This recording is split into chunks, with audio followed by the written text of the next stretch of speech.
शाबान का महीना नेकियां इकट्ठी करने का महीना है। इस महीने में हम जितनी नेकियां हासिल कर सकते हैं, जितना सवाब कमा सकते हैं, जितना अजर पा सकते हैं, हमें ये सब कुछ पा लेना चाहिए।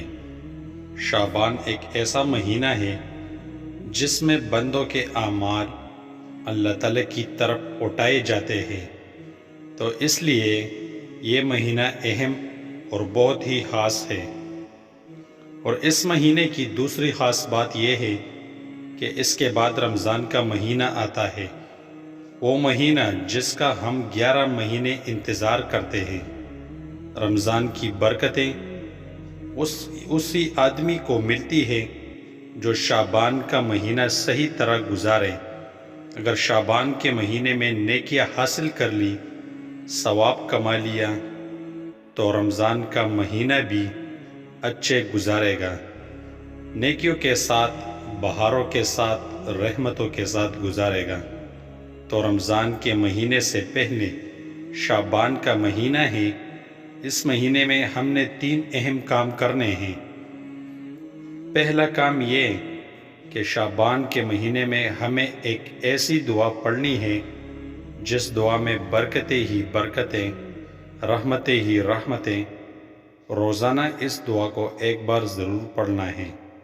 अल्लाहुम्मा बारिक लना फ़ी रजब व शाबान व बल्लिअना रमज़ान।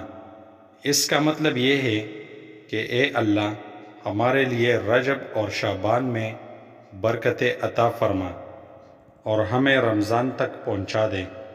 एक अमल ये हो गया। दूसरा काम, इस महीने में कसरत के साथ रोज़े रखें और हुज़ूर सल्लल्लाहु अलैहि वसल्लम रमज़ान की तैयारी में इस महीने की कसरत के साथ रोज़े रखा करते थे। सारे महीने के ना रखें, कभी किसी दिन रख लिया, फिर किसी दिन रख लिया, एक ही दिन छोड़ कर रखें। इससे रमज़ान की तैयारी होगी, रमज़ान के रोज़े आपके लिए आसान होगी। और रोज़ों का एक फ़ायदा ये होगा कि जब आप इस महीने में कुछ रोज़े रखेंगे तो आपके जहन में ये बात आएगी कि आगे रमज़ान भी आ रहा है, रमज़ान की याद आएगी। और शाबान के महीने में तीसरा काम, इस महीने में एक ऐसी रात है जिसको शब बारात कहते हैं। इस रात की इबादत हमने करनी है। इस रात की इबादत बहुत अहम है। इस रात का असर हमारे पूरे साल के साथ पड़ता है। नबी अकरम सल्लल्लाहु अलैहि वसल्लम का फरमान है कि अल्लाह ताला शाबान की 15वें रात अपने बंदों की तरफ मुतवज्जा होता है, यानी खास इनायत होती है। फिर अल्लाह ताला लोगों की माग़फ़िरत करता है। इस रात की खासियत यही है कि अल्लाह ताला इस रात अपने बंदों पर खास फज़ल फरमाता है। शब बारात में आप सल्लल्लाहु अलैहि वसल्लम लंबी लंबी इबादत किया करते थे, नमाज पढ़ा करते थे।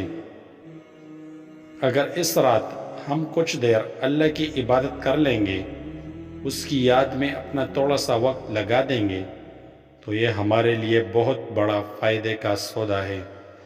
तो शाबान की 15वें रात शब बारात होती है। इस रात अल्लाह ताला की ज़रूर इबादत करके सोए और अल्लाह ताला से ये दुआ करें कि अल्लाह ताला हमें शाबान की सारी रहमतें, सारी बरकतें अता करें। अल्लाह ताला हमेशा शब बारात का सारा सवाब अता करें। आमीन।